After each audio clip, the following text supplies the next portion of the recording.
May isang fan ang lumipad para makita si Stephen Curry, pero before the game ay ni-rolled out na nga siya ng Golden State Warriors para sa knee management. Kailangan to ng Golden State Warriors na pagpahingahin itong si Stephen Curry. Kailangan kasi nilang manalo ng 2 beses, 2 wins straight para sa play-in bracket. Kaya matik nag-take over na kaagad ang Los Angeles Lakers sa labang ito mga idol.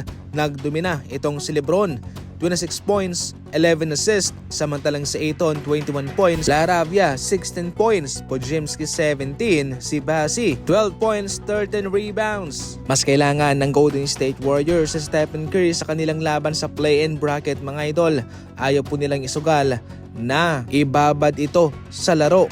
Considering pa nung nagdaang laban nila ay medyo hinawak-hawakan niya ang kanyang tuhod mga idol. Kaya importante po ito. Para sa Los Angeles Lakers naman, good game ang ipinakita ni Bronny. Meron siyang 10 puntos mga idol para tulungan ang kanyang ama at ang kanyang kupunan na Los Angeles Lakers. Umaangat na ng umaangat ang kanyang exposure at mataas na rin po ang kanyang playing time. Kung may pagpapatuloy po na maging consistent ni Bronny sa kanyang scoring at kontribusyon sa playoff, kabilang siya sa mga mabibigyan ng solidong minuto para makatulong. Ito ang pambihirang takbo ng basketball career ni Chet Holmgren mga idol, kung saan palaging number 1 siya sa kanyang basketball career simula pa 2018. Simula 2018 hanggang 2021 sa Miniha Academy, palaging first seed siya. Samantalang sa FIBA Under-19 World Cup champion naman. Sa 2022 sa Gonzaga first seed at sa 2023 hindi ito count sapagkat na-miss niya ang season na ito dahil sa injury. Pero sa OKC Thunder, simula 2024 hanggang ngayon ay palagi siyang first seed. Magaling itong si Chet Holmgren mga idol. Pero mayroon bang kaakibat na swerte yan sa kanyang mga kasama na magaling din at hindi siya napunta sa isang mahinang kupunan? Para sa inyo mga idol, ano ang komento ninyo patungkol dyan?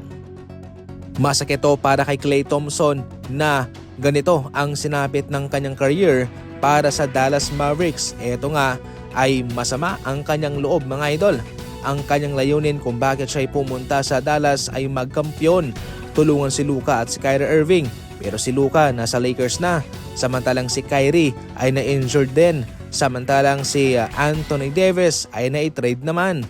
Sa ngayon, si Luka ay naglalaro para sa isang kupunan na nagtatangking for 2 seasons straight. Sa ngayon mga idol ay questionable din ang kanyang pagbabalik para sa Dallas Mavericks. Somehow bukas pa naman ang kanyang pintuan para sa potential return sa Golden State Warriors. Kaso marami rin namang mga kupunan ang nagpapakita ng interest na kunin siya.